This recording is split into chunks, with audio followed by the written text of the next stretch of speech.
Hello, all viewers and listeners. Welcome to yet another episode of Pathways to the Ivies.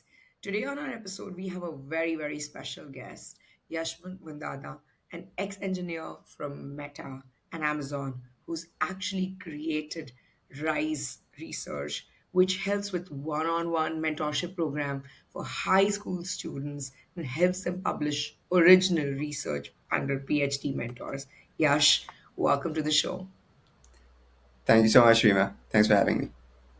How's it feeling? I mean, from like going to a corporate job in Amazon, Meta, to like actually creating something meaningful where you help high school students. How does that feel? Yeah, I think it's been a while for us now. So we've been around for 2 years. So I'm in the flow, I guess, of things. Yeah. Ah, awesome. Good to know. I think, in my opinion, working with students is the most relevant and productive work that somebody can do because you get to be with all these young people out there and, they inspire you. You can see what the next generation will probably look like 20, 30, 40 years down the lane. So, super productive. But let's go ahead and get started with your podcast. I'm sure a lot of people are very excited to know your story, and all the budding entrepreneurs there would definitely want to know your story. But other than that, of course, all the high school students that you help as well. So tell us your story about Rise Global Education. What problem are you trying to solve? How did you get into this? All the good Mhm. stuff. Sure. So I think around 2 years ago, Shreyans, my co-founder, and myself, we used to do a lot of side projects, I think, in education. And we kept coming back to the same question that parents had, which is that, hey, can you pair me up with someone from XYZ top university because my student wants to work under them, right? And we kind of had a large network of mentors that we used to work with. I went to a pretty good school myself, so I had a lot of friends in the space, and we always used to do this just for fun. I think this Rise itself started as something that was more of a hobby for Shreyans and I, and then eventually what happened is that we started getting more and more interest, and then parents were saying that, hey, this is a product that you should actually make. We're having very good experiences. So that's when we decided to really take the leap here and make this into a product. So we looked around the market, we saw that there's so many other mentorship programs that exist, but many of them were just inaccessible for students, priced sometimes above $7,000 for online research. And we were like, hey, this is definitely a gap that we want to fill. We want to make sure that there's quality given at an affordable price. And that's why we started Rise to kind of bridge that gap. So we built Rise around a simple promise that we give nothing less, only more. So the thing I'm proudest of so far is the consistency of the program. So we started off with one student, obviously, and now we're at working with over 1,000 students this summer. And I still believe that our product remains the same, and we're able to, despite having so many different mentors, the overall quality of the program hasn't moved an inch. So we're able to really um, a lot of programs in this space overpromise and underdeliver, and I think that's definitely not something that we want to do, and we're able to do a pretty good job of that as well. Absolutely. And that's great. Like, making research accessible to the masses is something which it's a great, not only is it a great cause, but I think a lot of people out there would require, especially with research Hmm. being so expensive. So Yeah. that's good to know. Before we get on to the next question, Yash, just for our viewers and listeners, can you let us know who your mentors are? I know, I mean, we mentioned that it is PhD students, but who your mentors are? How do you kind of get to them? How do you make that pairing? Basically explain a student's journey and a mentor's journey and how they work with each other, if you could, for our viewers and listeners, so that they Correct. could make an adequate determination of if they were to use Rise, how can they go about doing that? Correct. No, sure. So we basically run, I think I'll tell the listeners what we do as well. So we run a 10-week research program where we pair students up with PhD mentors who are experts in the student's field of interest. So let's say a student comes to us and is interested in doing something in aerospace engineering. We will pair them up specifically with a PhD candidate from a top university in aerospace engineering. So again, to speak a bit more about the mentors, they're all from top 20 universities across the US and the UK. Most of them are from the Ivies and the like Oxbridge, that kind of caliber, and they really are able to guide the students on this research. The way the program works is that students come, they apply for a spot in our program, we review their applications, we see if we have a mentor who is an appropriate fit, and if the student is an appropriate fit, if we think we can do justice to that student, we enroll them into the program, and then we pair them up with that mentor and take that journey forward. Okay. And I know that you mentioned this happens in cohort, but somewhere it's also written that it's one-on-one mentorship. So is it like cohort based or is it one-on-one or how does Yeah. this work? If you could just elaborate a little bit more. Yeah, I think the cohort terminology is a bit, maybe it's not the best terminology to use. So, the reason we have cohorts is that we admit students in cohorts. So, we need to make sure that we're not working with too many students concurrently in order to maintain the kind of quality of the program that we offer. So, we admit students in a cohort, but after that, everything is one to one. So, students will apply before a certain date. We then admit the students at certain dates, and then we see whether we ask them for their start dates, and then we make sure that we're not working with too many students concurrently, and then we'll keep accepting students till we fill out our volume. So that's how it works at the moment. Awesome. And do you have a criteria vetting out your students? Are you selective, not selective? How do you place yourself in the realm of all the programs that are available to students? Yeah, so I would say we're fairly selective. So we want to make sure that the students that we work with have the capacity to do research. So I don't think research is something that is meant for all students. I think it's meant for those students who are high achieving and trying to go that extra mile, right? So the students that already have their academics in place, that already have the basic extracurriculars, etc. Those are the students that we want to work with because I think research is an activity that takes a lot from the student and it also gives back a lot, but it requires a lot from the student, right? So we only want to make sure that we're working with students that actually can put in that effort and really work with those mentors because a lot of these mentors are very experienced. They have certain expectations from the students themselves, and we want to make sure that everything is aligned through the process. So I would say we're fairly selective. So for students applying directly through the website, we accept around 30 to 35% of students, I would say, and that keeps decreasing throughout the summer and the year because of, as I mentioned, we reserve spots for students later on as well. Awesome, awesome. And what is the average size of your cohort? Like if somebody was to apply, how many people at one shot do you admit? And even if it's working one-on-one? Yeah, so I mean, it really depends. But I would say at any given time, we're working with, like this summer, for example, we're working with close to 1,000 students. So the cohort sizes really vary. It depends on what fields the student is applying for, whether we have good mentor matches in that field, etc. So I wouldn't say the Awesome. cohort size is fixed. Yeah. Okay, perfect. Good to know. Just wanted to make sure that the details are out there. I mean, the Rise's website is in the caption below. People can apply if they want to. But yeah, all right. Let's get on with the story, which is what I think a lot of people are interesting. So, what are the trends that you've seen in college admissions in the last 5 years? Is there an increase in research, decrease in research, and how does research play into college admissions? Yeah, so I think before talking about research, I think the old formula, which was, 10 years ago, that used to definitely work for students, was that you have a strong GPA, you do your basic sports, you do some debating, your basic extracurriculars. That just doesn't carry the weight anymore as it used to.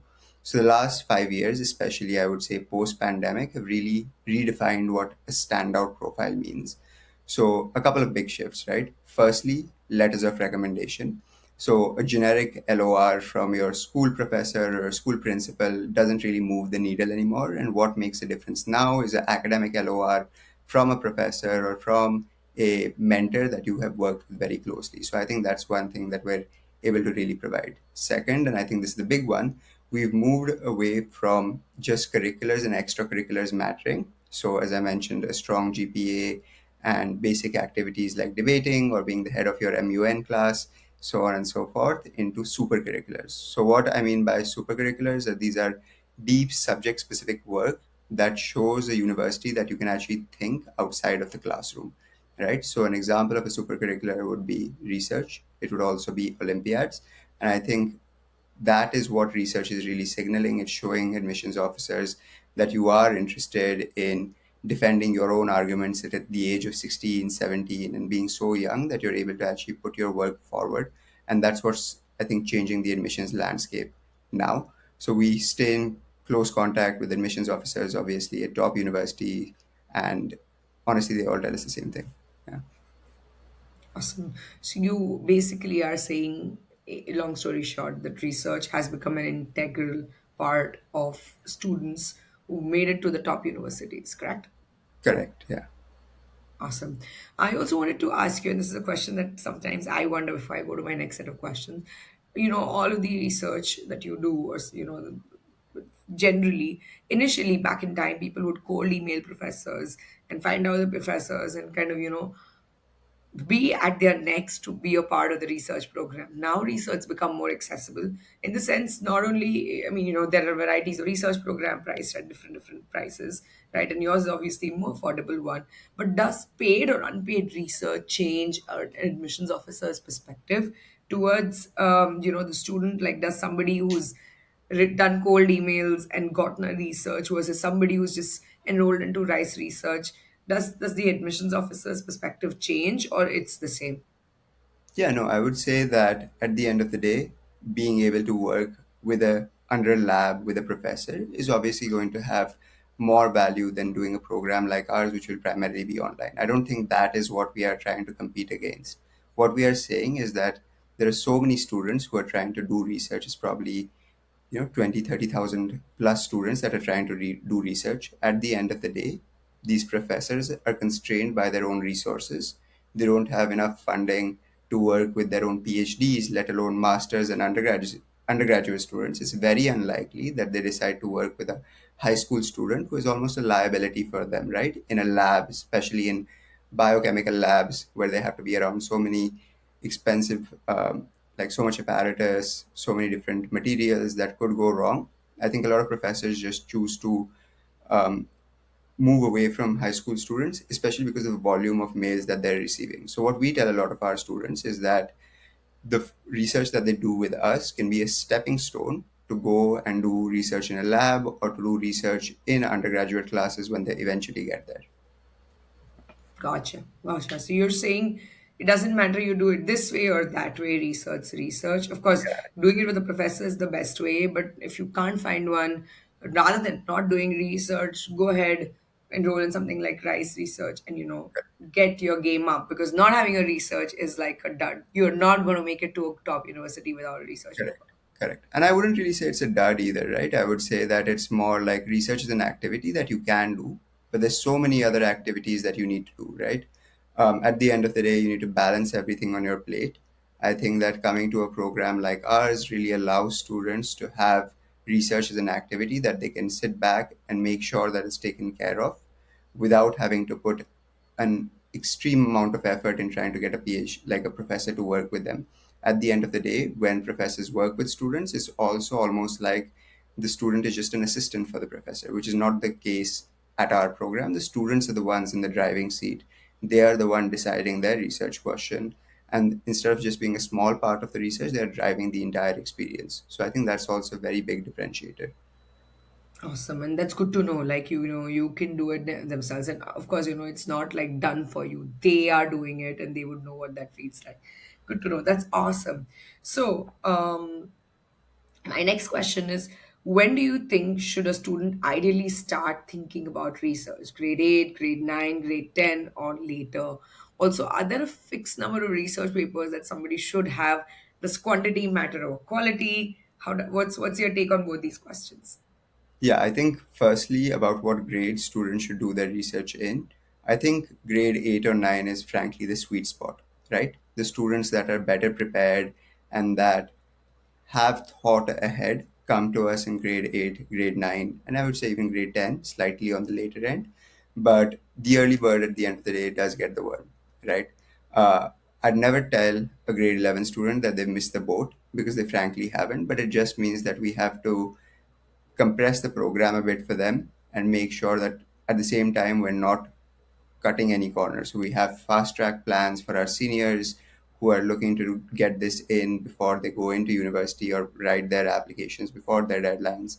And I think if students just come to us beforehand, it means that, as you mentioned, they can do much more research, right? Like they can build up on the research topics. They can then take that to competitions like ISEF. They can take it to labs with professors and they can keep building up on that research, or they can write adjacent research papers, which really adds to the profile even more. So I think, as I mentioned earlier, the younger the better. But we've never missed the boat. Yeah. And quantity over quality, what's your take on that? Too many research papers or just one or two? Like, what's the ideal number, Yeah, I according think to one you? or two is great, right? I think one or two research papers is great, but I think at the end of the day, everything has to be of a high quality. So at Rise, we make sure that all of our students' papers are published into high school journals at least. So that means that there is some sort of external validation that students get about the research that they have done with us, and there is some quality check that happens externally apart from the program itself too. Gotcha. So you're saying just one or two good quality papers Yeah, better than writing a lot of, like, I mean, just writing 10 papers won't get you anywhere. Just exactly. could write one or two, but they should be of quality. Good to know that. What is the biggest mistake that students and parents make when choosing research opportunities, according to you? Yeah, I think I guess the biggest one would be not working with us. But I mean, jokes aside, like I think the real mistake is chasing the label of the mentors. So a lot of parents will come to us and they'll say that, hey, I want to work with a shiny PhD professor, PhD mentor who is at Harvard, right? When they're way more closely matched with someone who might be at the University of Michigan, for example. So I think parents mistake university credentials or signaling for the actual quality of work that will come out if they work with someone who is more closely aligned to their profile. So I think that's really important. And I think we do a good job in that mentor matching process. And that's why we don't typically allow students to choose their mentors when they work with us. We map mentors with students because we know what interest areas a student has through their application form as well. And we know which mentor we can map them with best. Awesome. So it doesn't matter if it's from Harvard, MIT, or let's Exactly. say some state university, as long as your work's more relevant, the Yeah. research more relevant to the field you want to go, that is far more important, even if it is from some community college or state. I'm not saying you take community college, whatever, but I'm just saying that, whether it is from whichever college it is, as long as the work that you do speaks, doesn't matter what work it is. So that's actually a great point, and I'm sure a lot of parents do make this mistake. So that's good to know. The next question is, parents often ask us, should my child focus on SAT preparation or research? What do you think about the trade off? And this usually happens later, like, somebody's coming in the junior year or 11th grade. There's just so many things going on. So, should I do A or B? What's your take on that? Yeah, I think I don't see it as a trade-off, frankly. I think they go hand in hand, and admissions committees also want to see both, right? I think you have to really step back and look at what each one signals. So, a strong SAT shows that you have quantitative horsepower, that you're actually able to think, you have the ability to perform, you're able to get marked on test results, etc. Whereas research shows critical thinking, your curiosity, your ability to build original research, and universities aren't choosing between these two qualities. Like, again, it's not a trade-off. I think they're looking for the whole package, especially the top universities that so many students, I'm sure, who will be watching this webinar would really be looking for. So the honest advice would just be to do both, which I think is very convenient for the both of us. But I think um, at the end of the day, I think both of these things are very important. So I would definitely say to students they should both work with Edufate as well as Rise. Yeah.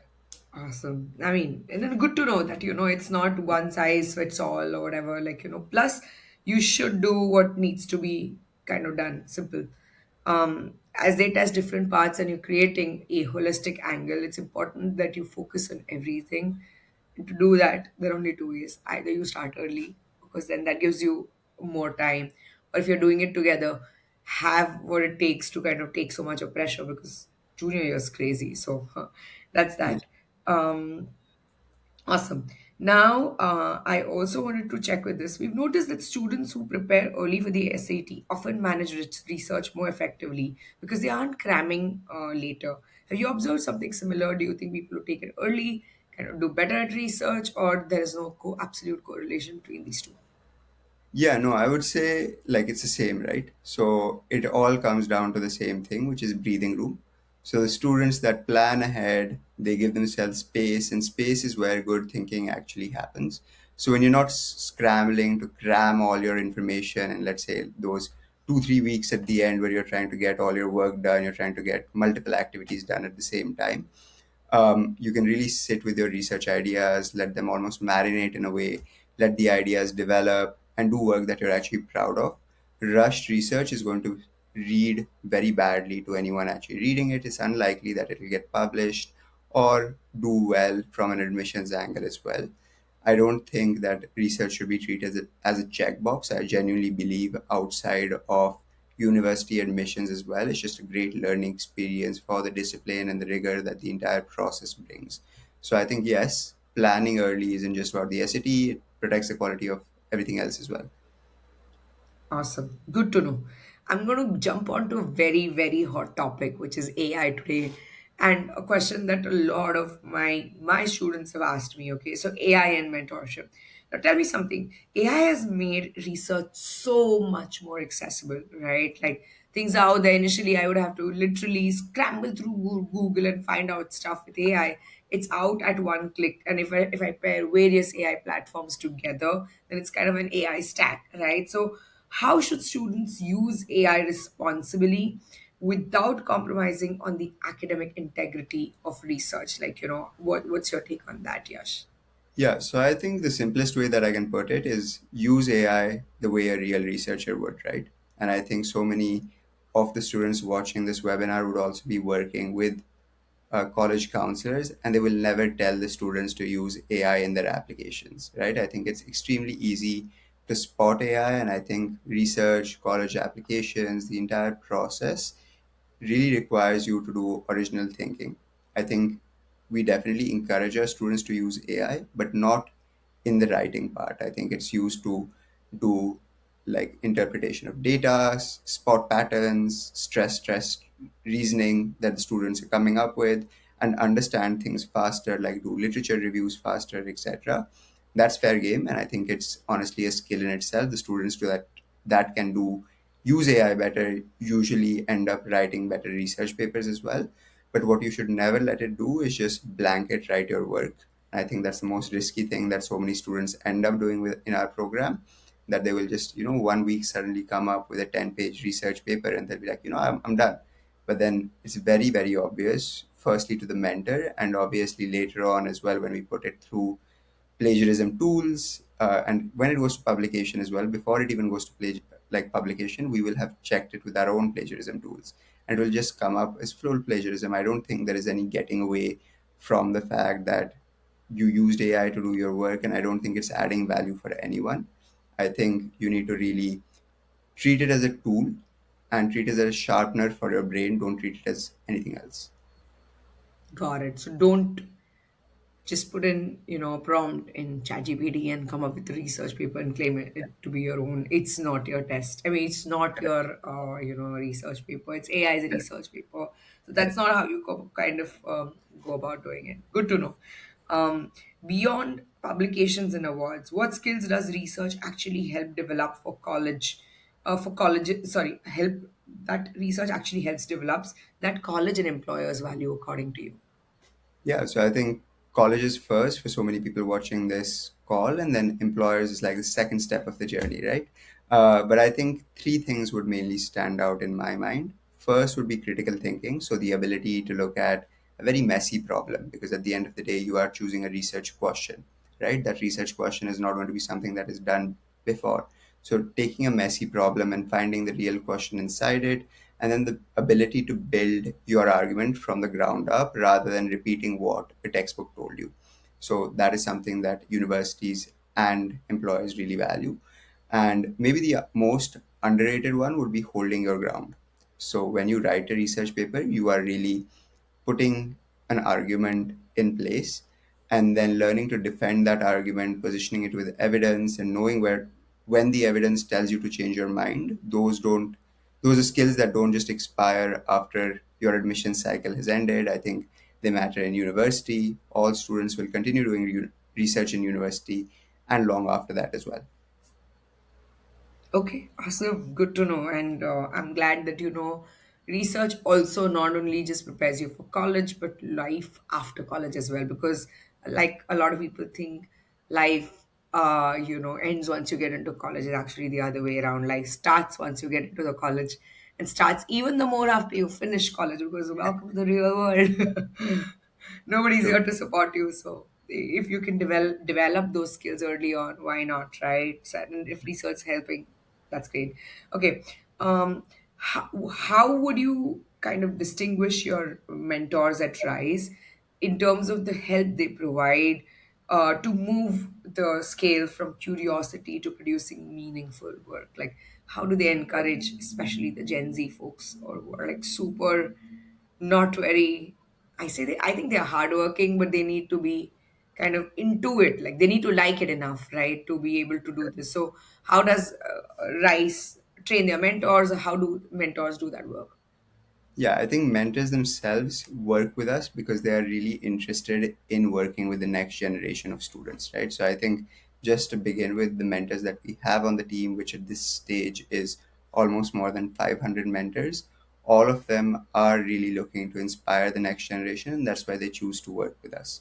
So I think firstly, the quality of mentors that we bring onto the program means that they really do add value to the students' curiosity, and then, as you mentioned, turn that into meaningful work. And I think, as I mentioned, our mentors come from all the top universities across the US and the UK, and they guide the student through almost all the stages. So, firstly, from curiosity to selecting a strong, focused research question, then collecting the right data, analyzing that data rigorously, and then shaping it all into a publication ready paper. And it doesn't just stop there, right? Once the paper is ready, our publication team then steps in, and they help the student publish it into a credible high school or graduate level journal. And it's almost like curiosity comes into the program and a publication comes out. So, yeah. Awesome, awesome. I also have one more question, and this is just a little while we were talking, I kind of was thinking. So you mentioned that you guys actually make the pairing of a mentor and a student once they enroll with you. And while I do understand that the mentors can closely align with the student, or that's how you make the pairing in terms of what will go where, like which student will go better with a certain mentor. How do you assess the personality fit? Like is that something that you do with the mentor as well and the student as well? Because sometimes topic wise or work wise they could be a great fit, but personality could be diametrically opposite. So how do you determine that fit, or is that something that Rice even takes into account? Yeah, so we do take that into account. So we have experience working with these mentors. All our mentors have been interviewed and they have previous experience working with students, and they have very clear preferences, right? So if a younger student comes into the program, we know that the student will be slightly more shaky with their fundamentals as compared to a much older student in grade 11, for example. Additionally, we speak to all the students before we enroll them. So once they sign up for the program, then there will be a call that the student success managers that are mapped to each student take and try and understand the students' soft skills and their behavior in general, how much effort they're looking to put into the research paper. And then we have notes for each mentor before we map them as well. Awesome. Good to know. Good to know. Do you have, off the top of your head, any particular case studies from your last cycle, which is, I mean, this cycle, which is fall 2026, where, an ex research kind of got the student into a Y university, like, what that research was? If you could just elaborate one or two things. I don't know. I know I don't need to know the name of the students, but what were they doing and how did they contribute to their bigger profile, and where did they end up getting? I think it would give the viewers and listeners a very, very good idea of what they are, like what is generally the kind of students that Rice works with. Yeah, no, definitely. So I think last year we were privileged enough to work with a lot of students. I think a couple stick out, especially I think if we're working, if I'm speaking to more of an Indian audience, I think there was a student from Cathedral last year who worked with us and he did his work. So his family ran a diamond shop, so like a diamond wholesale business, and then he wrote a research paper on behavioral economics on how like purchasing power in like it changes per social status that the student like that the families eventually go up. And I think his paper was one of the main writing points throughout his application, and like he's at UPenn now. So I think there have been some great admits overall. I think we had two students last year get into Stanford and many more into the Ivies. I think all of that can be seen on our admissions section of the website as well for anyone interested. Good to know. That's awesome to know.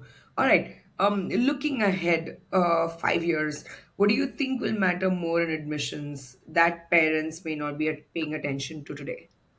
Yeah, no, I think the main thing that would matter is the shift will be from credentials to demonstrated thinking, right? So right now, parents are still counting things. So it's almost like a checkbox. How many awards, how many activities, how many lines on that resume? I think 5 years from now, in a world where AI is so rapidly evolving and can generate so many polished looking things in seconds, the stuff is easier and it just gets very easy to fake now. So I think what becomes rare and therefore valuable as well is evidence that a student can actually think for themselves. And I think a real research paper or even wet lab research that students could really do, go into labs and do that research, is something that has the students' genuine fingerprints on almost, and it just shows that students are actually able to get that work done. So I think that is going to be the main shift that will happen over the next 5 years. Awesome, awesome. Good to know. Before we end this conversation, I'd like to do a very quick rapid fire round very quickly. For every question I ask, you have to obviously go very, very quickly. But yeah, let's go. One piece of advice for grade 9 student. I would say just start small and get started. Don't waste time thinking that you'll pick this up in your senior year. Not only research, but so many other activities. Whenever you get the time, start doing things because everything compounds at the end of the day. Grade 11 student. I would say you haven't missed the boat. As I said earlier, you can still get so many things done. I think it's the time to lock down and lock in and just get stuff done now. Parent of a high achieving student. I would say give those students room to think. I think students that are already high achieving, they have so many other pressures externally. Give them time to think. They can achieve so much more if they have the time to think. A student who dreams of attending an Ivy League university. I think don't try to look impressive. I think a lot of students look impressive. Do what is actually adding value to yourself, and most likely that will also add value to your college application and will get reflected there. Awesome. And finally, where can families learn more about Rise Global Education? Yeah, so I would say if you just type in Rise Global Education into Google, or they can go to our website, which I think we'll also put in the description, but www.riseglobaleducation.com or riseresearch.com, and then they can take it forward from there. Great. And before we, wrap up this podcast, any last words for the students, parents, anybody who wants to approach you, or just generally, what do you think about, research? Any last words? No, I think it's a growing kind of trend that students are doing research, and I don't think it's just something that parents should consider because that, oh, the person next door did research or my son's schoolmate did research, so I also need to do research. I think if you believe that it's going to add value just from a critical thinking aspect, then you should consider research. It shouldn't be something that you just take up for the sake of taking it up. Don't treat it as a checkbox activity. Treat it almost like a learning experience. Don't take it up if you're too busy at the moment. Spend some time, really think about why you want to do research, and it'll add value. Awesome. So those are some great words, and I mean, I'm glad that you could come in and put in. Just one last question: any mistakes that you think students make? I love this question because people have varied kind of answers to this. So, anything, any mistake, any big mistakes that you think students make, and you would want your future cohort signers to kind of understand this is not the mistake that you should be making. Yeah, I think the same thing as I said before, right? It's choosing mentors with shiny credentials when there is a clear fit with someone else. So I think trust us on the process. We have a lot of experience doing this, working with so many different students and seeing so many different outputs that we know what would work better for the students. And I think it's just allowing us to um, take charge of the mentor mapping process, and then the student can really be in the driver's seat after that. Awesome. Awesome. All right, Yash, thank you so much for your time and coming to our podcast. I really had an awesome time having this conversation with you, learning more about Rise Global Education. For all the viewers and listeners, If you want to sign up for Rise Global Education, which I actually kind of highly recommend, then please go ahead and approach Yash. We're leaving the description box with the email, I mean, with the website of the company, and any other email ID. Yash, if you have any, you can share it with us. Would be very happy to kind of do it. But for all of you guys, thank you so much for coming and tuning into yet another episode of Pathways to the Ivies. We will come up next Sunday with yet another student or service provider who will be helpful in your journey to take the next step and reach to your dream school. This is Rima signing off. Thank you so much for your time. See you next Sunday.